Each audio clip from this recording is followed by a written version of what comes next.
Hallelujah. ईश्वर की स्तुति हो, ईश्वर को धन्यवाद। पवित्र आत्मा की स्तुति हो, पवित्र आत्मा को धन्यवाद। आइए पवित्र यूक्रिस्ट में प्रभु यीशु की हम स्तुति आराधना करें, त्रिएक ईश्वर की महिमा गाएं, उसकी स्तुति करें। आइए हम ईश्वर की, उस त्रिएक ईश्वर की हम स्तुति आराधना हम करें। आइए दिल से पूरी शक्ति के साथ, सारे मन बुद्धि सारी शक्ति के साथ हम त्रिएक ईश्वर की आराधना करें।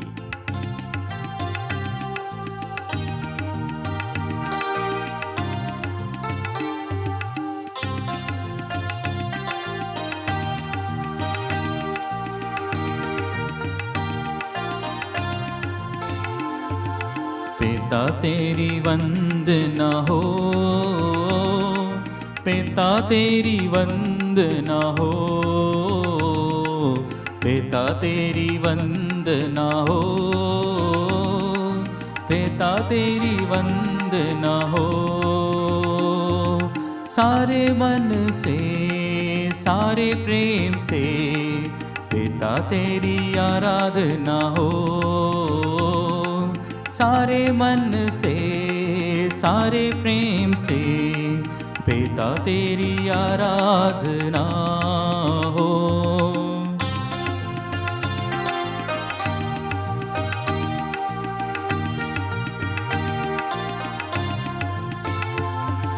यीशु तेरी आराधना हो,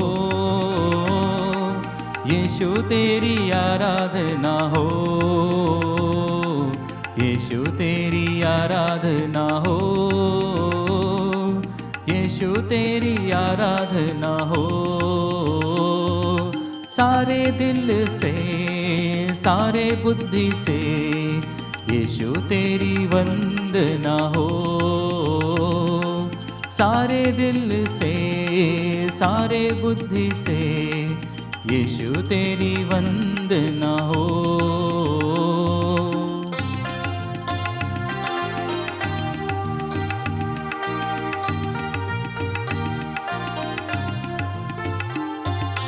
आत्मा तेरी आराधना हो, आत्मा तेरी वंदना हो, आत्मा तेरी आराधना हो, आत्मा तेरी आराधना हो। सारे शक्ति से, सारे इच्छा से आत्मा तेरी आराधना हो। सारे शक्ति से, सारे इच्छा से आत्मा तेरी वंदना हो। हालेलुया हालेलुया, हालेलुया हालेलुया, हालेलुया हालेलुया, हालेलुया हालेलुया। आराधना आराधना, आराधना आराधना, हालेलुया हालेलुया, आराधना आराधना, हालेलुया हालेलुया, हालेलुया हालेलुया। आराधना आराधना, आराधना आराधना।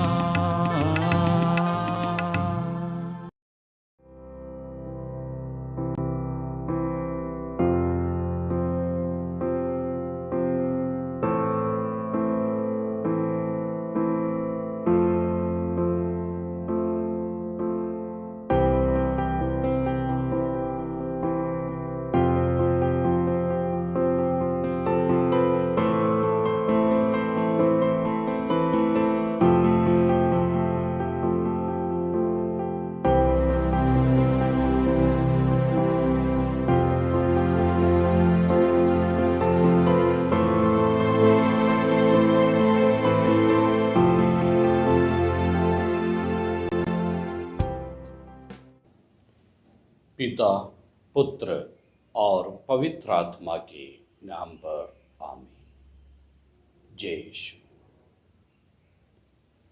इस उपवास काल में जो ईश्वरीय जीवन बपतिस्मा के जरिए हमें मिले थे, उस ईश्वरीय जीवन में पुनः प्रवेश करने की कोशिश हम करते हैं।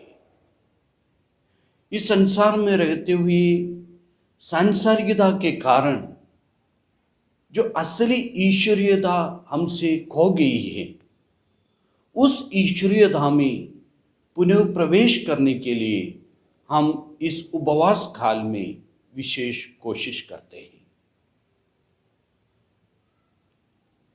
संत मार्कुस का सुसमाचार अध्याय 10 अनुवाक्य 46 से लेकर 52 तक हम बर्तिमेउस की जीवन के बारे में देखते हैं।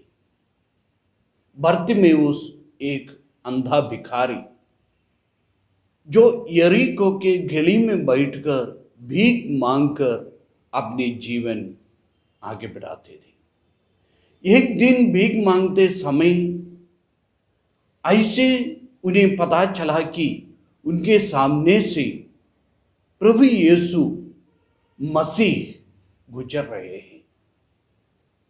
तुरंत उन्होंने आवाज निकाला, यीशु दाऊद के पुत्र, मुझ पर दया कीजिए। वचन में हम देखते हैं लोग उन्हें चुप कराने के लिए उन्हें डांटते थे। प्रभु यीशु के पीछे कई लोग चलते थे। एक अंधा भिखारी रास्ते में बैठकर प्रभु को पुकारते हैं, तब प्रभु के चारों ओर इकट्ठे हुए लोग उस भिखारी को डांटते हैं चुप कराने के लिए। तब उस व्यक्ति ने और जोर से पुकारा, दाऊद के पुत्र प्रभु यीशु, मुझ पर दया कीजिए। तब प्रभु यीशु रुका और लोगों से आग्रह किया, उन्हें बुलाइए। तब लोग उनसे कहा, देखो प्रभु तुम्हें बुला रहे हैं। वह प्रभु के पास आया। प्रभु उनसे पूछा, मैं क्या करूं, तुम क्या चाहते हो? तब बर्तिमेउस ने यीशु से कहा, प्रभु मैं फिर देख सकूं। बर्तिमेउस प्रभु से आग्रह किया, मैं फिर देख सकूं। मतलब वह पहले देखा करते थे, लेकिन अब नहीं देख पाते हैं। इसलिए प्रभु से प्रार्थना की, मैं फिर देख सकूं। यानी जो पुराने जो ईश्वरीय जीवन बिता रहे हैं, उस जीवन नष्ट हो गया। उस जीवन में प्रवेश पाने की इच्छा वह जताया। जब सबसे पहले बर्तिमेउस प्रभु यीशु को पुकारा, तब लोग उन्हें चुप कराने के लिए डांटे। लेकिन लोगों के डांट पड़ने पर वह व्यक्ति चुप नहीं रहा, क्योंकि वो भीतर से आग्रह करता था, मैं पुनः देख सकूं। इसलिए और जोर से पुकारा, यीशु दाऊद के पुत्र, मुझ पर दया कीजिए। बपतिस्मा में जो ईश्वरीय जीवन हमें मिला है, इस सांसारिकता के कारण संसार में रहते हुए संसार के वशीभूत बनकर इस पाप के हाथ में पड़कर जो पापमय जीवन में हम अपने आप को अर्पित कर दिया, उस पापमय जीवन से पुनः उस ईश्वरीय जीवन में पाने की इच्छा हमें जताना है इस उपवास काल में। उसके लिए हमें डांटने वाले, हमें चुप कराने की कोशिश करने वाले सबों को अनदेखा करते हुए उस यीशु की ओर देखकर हमें जोर से पुकारना है, यीशु दाऊद के पुत्र, मुझ पर दया कीजिए। कई लोग हमें डांटेंगे, कई लोग हमें चुप कराने की कोशिश करेंगे, लेकिन हमें उसके डांट में अपने आप को चुप नहीं करना है। कई लोग शायद हमारे साथ रहने वाले हमारे परिवार में रहने वाले हमको इस उपवास काल में प्रभु के नजदीक जाने से हमें डांटेंगे। इस उपवास काल में जो प्रेरणा हमें मिली है ईश्वर के नजदीक जाने के लिए, ईश्वर से अनुग्रह पाने की इच्छा हमारे भीतर है, उस इच्छा को दबाने के लिए कई लोग कोशिश करेंगे।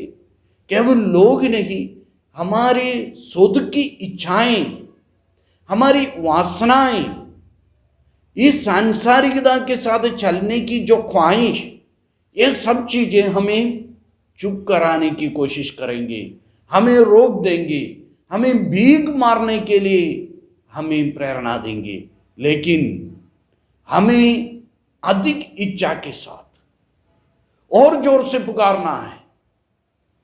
हमारी अवस्था भीख मांगने की अवस्था है आज, लेकिन यह अवस्था हमारे पाप के कारण हमें मिली है। लेकिन इस अवस्था में हमेशा के लिए हमें नहीं रहना है, क्योंकि हमें मुक्त कराने के लिए, हमें मुक्ति देने के लिए, हमें शाश्वत ईश्वरीय जीवन प्रदान करने के लिए प्रभु मसीह हमारे सामने से इस उपवास काल में गुजर रहे हैं, हमारे सामने से निकल रहे हैं। बस एक बार आवाज निकालकर उस मसीह को पुकारना काफी है। उसके लिए क्या क्या हमें दबा देते हैं, क्या क्या हमें चुप कराने की कोशिश करते हैं, उन सबों को हमें देखकर उसके ऊपर हमें विजय पाने की जरूरत है। जब लोग बर्तिमेव से कहा प्रभु आपको बुला रहे हैं, तब उन्होंने क्या किया? वचन में लिखा है, वह अपनी चादर भेंकर उजल पड़ा और ईसा के पास आया। वह अपनी चादर भेंकर उजल पड़ा और ईसा के पास आया। इस उपवास काल में जो चादर हम ओढ़े हैं उसको भेंकर उजल पड़ना है, ईसा के पास आना है। कौन सी चादर हम ओढ़े हैं, इसके बारे में परखने की जरूरत है। हमारे पाप, बुरी वासनाएं जो हमें हमेशा सताते आ रहे हैं, इस संसार की इच्छाएं जो हमें पाप की ओर ले चलते हैं, हमें पाप के वश में डालने वाले लोग, पाप करने की प्रेरणा देने वाले लोग, पाप करने की प्रेरणा देने वाली वस्तु या चीजें और अवस्थाएं, ये सब चादरों को फेंककर हमें ईसा के पास जाना है। इस उपवास काल में कई प्रकार की चादर हमें इस पापमय जीवन में दबाने की कोशिश करते हुए हमारे जीवन में है। हमें रास्ते के किनारे बिठाकर भीख मंगवाने की, भीख मांगने की चेष्टा कराने का चादर हमारे जीवन में कई प्रकार के हैं। इन चादरों को फेंककर ईसा के पास आना, ईसा से कहना, प्रभु मैं फिर देख सकूं। ईश्वर अवश्य हमें पुनः उस ईश्वरीय जीवन में, वास्तविक जीवन में प्रवेश पाने की कृपा देंगे। इसियास नबी का ग्रंथ में अध्याय 58 3 से लेकर 11 तक वाक्यों में कैसे चादरों को फेंकना प्रभु हमें बताते हैं, यानी किस प्रकार का उपवास हमें करना है, इसके बारे में प्रभु बताते हैं।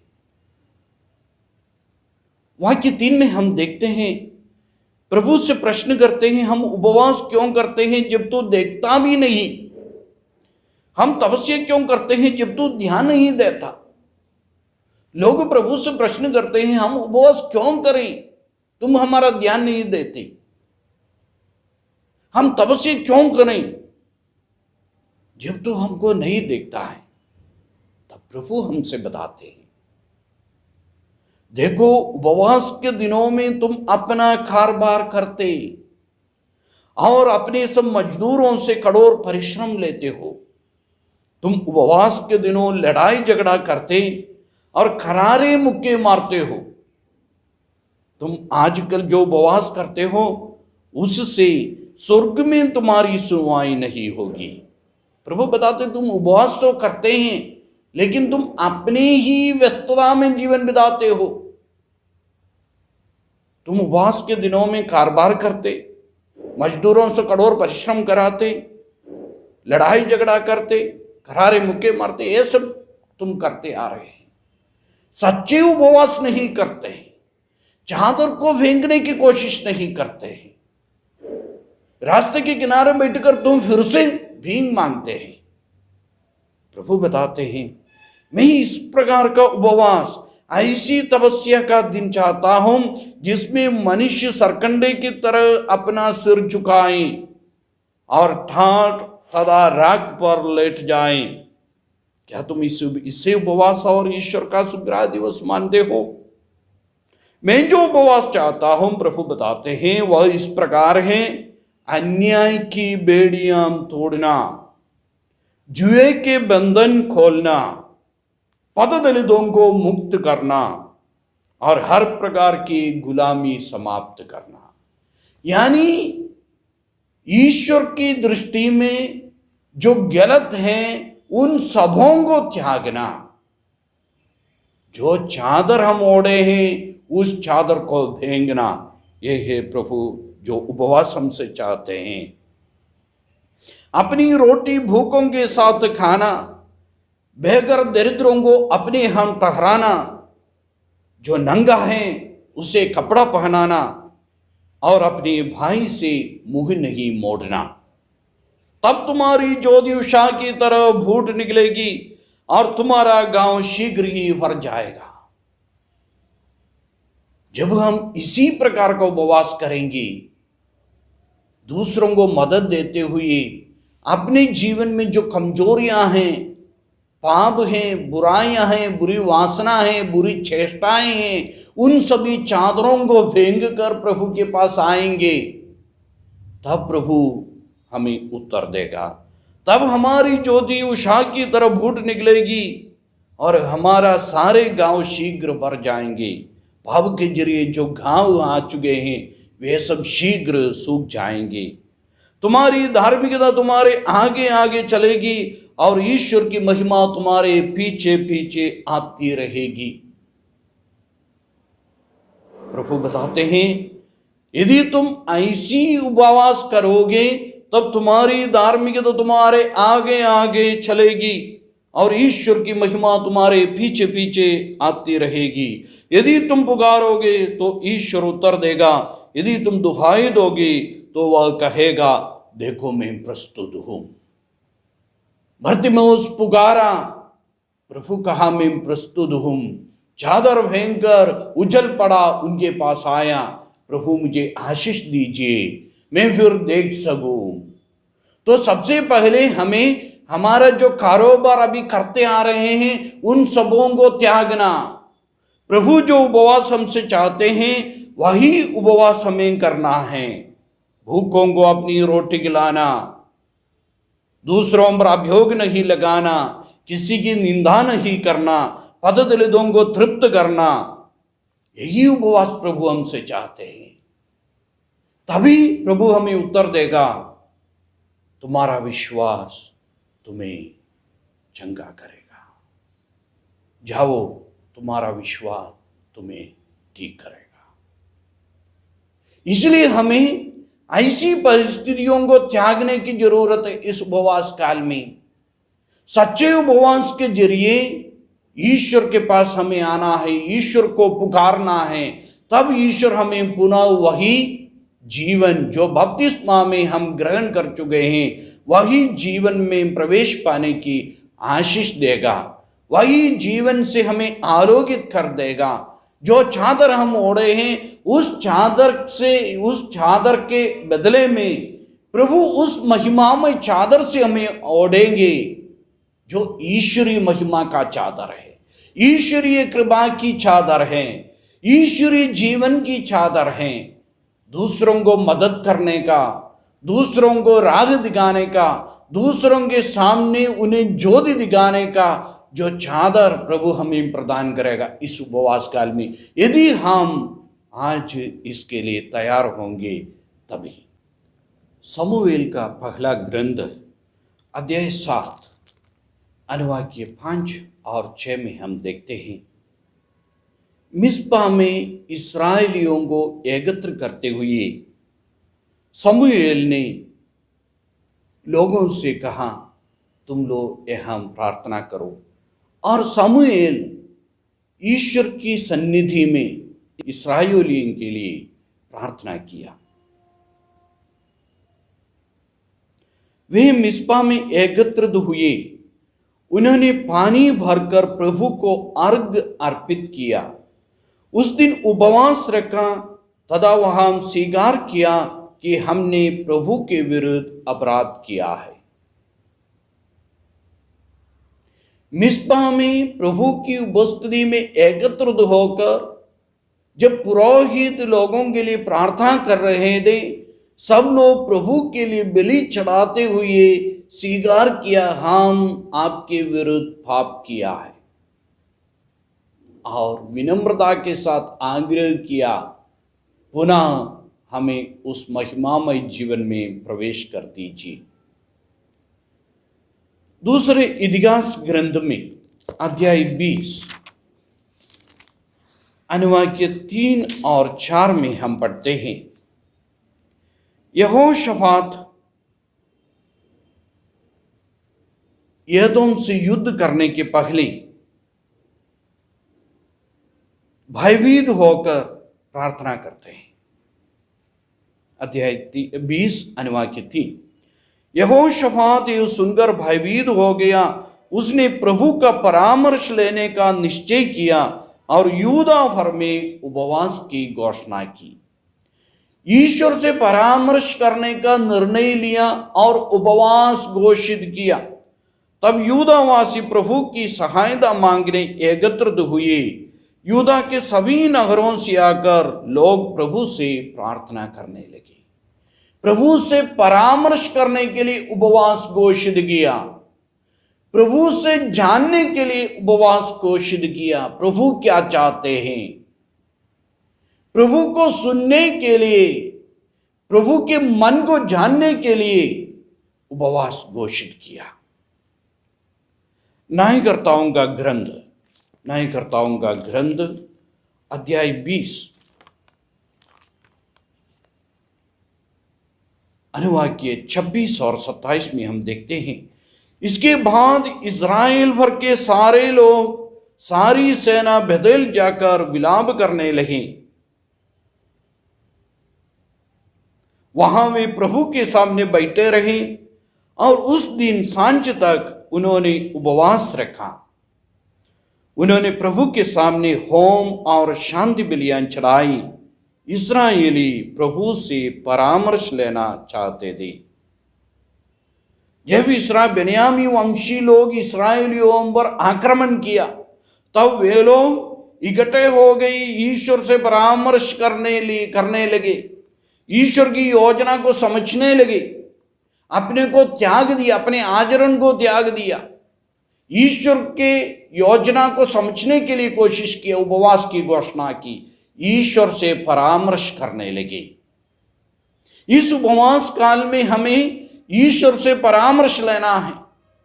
ईश्वर हमें चेतावनी देगा, ईश्वर हमें समझाएगा कौन सा चादर हम ओढ़े हैं, कौन सा चादर को हमें भेजना है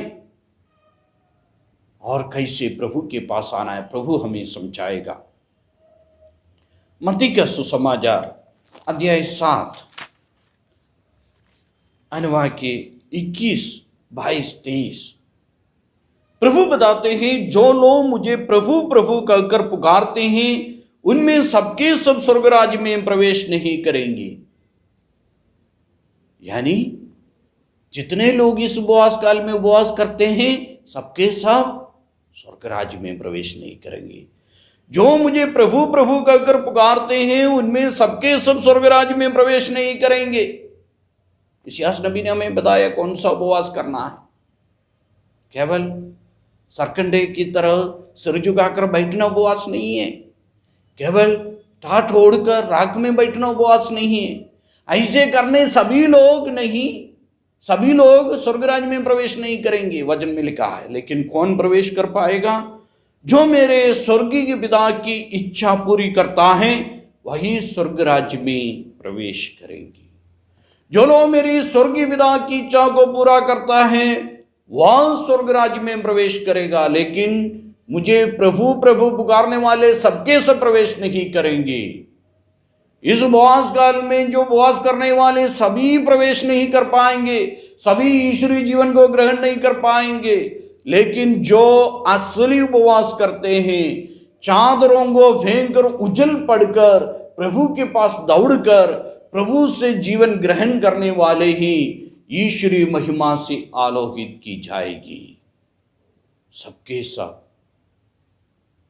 ईश्वरीय कृपा से आशीषित नहीं हो जाएंगे। इसलिए हमें इस उपवास काल में पूर्ण रूप से परखना है, ईश्वर से परामर्श करना है, ईश्वरीय योजना को समझना है। उस योजना के आधार पर जो चादर हम ओढ़े हैं उसको फेंकना है, ईश्वर के पास दौड़कर उनसे आशीष ग्रहण करना है। मत्ती के सुसमाचार अध्याय 6 अनुवाद 33 में हम इसलिए प्रभु हमें बताते हैं, तुम सबसे पहले ईश्वर के राज्य और उसकी धार्मिकता की खोज में लगे रहो, बाकी सब कुछ तुम्हें ज्यों ही मिल जाएगा।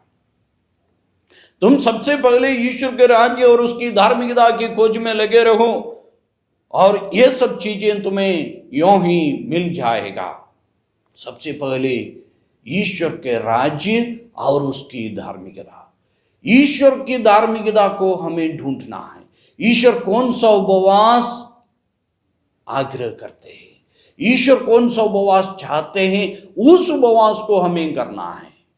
खाद्य पदार्थों को त्यागना काफी नहीं है, कुछ चीजों से अलग रहना काफी नहीं है 40 दिन। लेकिन जो उपवास प्रभु चाहते हैं, दूसरों से दया करना, किसी की निंदा नहीं करना, जुआ खोलना, पददलितों को राह दिखाना, बेघर लोगों को अपने घर टकराना, भूखों को खिलाना, प्यासों को पिलाना, नंगों को पहनाना, यही प्रभु चाहता है इस उपवास काल में। इसलिए प्रभु से परामर्श लेकर, प्रभु के मन को जानकर, जो हमारे जो ईश्वरीय जीवन से हमें वंचित रखने वाले जो चादर है हमारे जीवन में, उसका पता लगाते हुए उसको भेंगना है, प्रभु के पास जाना है इस उपवास काल में। तभी हम पुनः उस महिमामय ईश्वरीय जीवन में प्रवेश कर पाएंगे जिसे प्रभु हमें हमारे बपतिस्मा में आलोकित किए थे। तभी इस उपवास काल का मतलब पूर्ण हो जाएगा।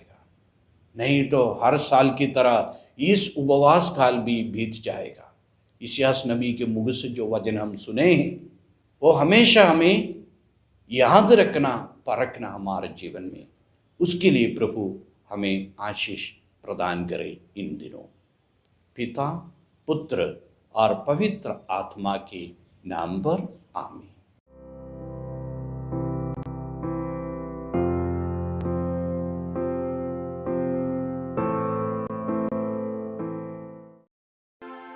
आइए पवित्र यूक्रिस्ट की आशीष के लिए हम अपने आप को तैयार करें।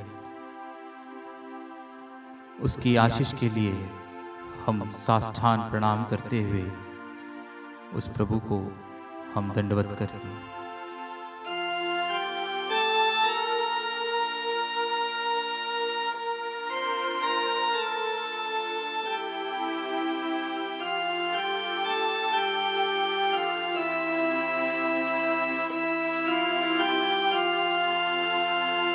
तू मेरा जीवन सर्वस्व भी ले, तेरी आराधना, तेरी स्तुति। हालेलुया, हालेलुया, हालेलुया, हालेलुया। आराधना, आराधना, आराधना, आराधना, आराधना, आराधना।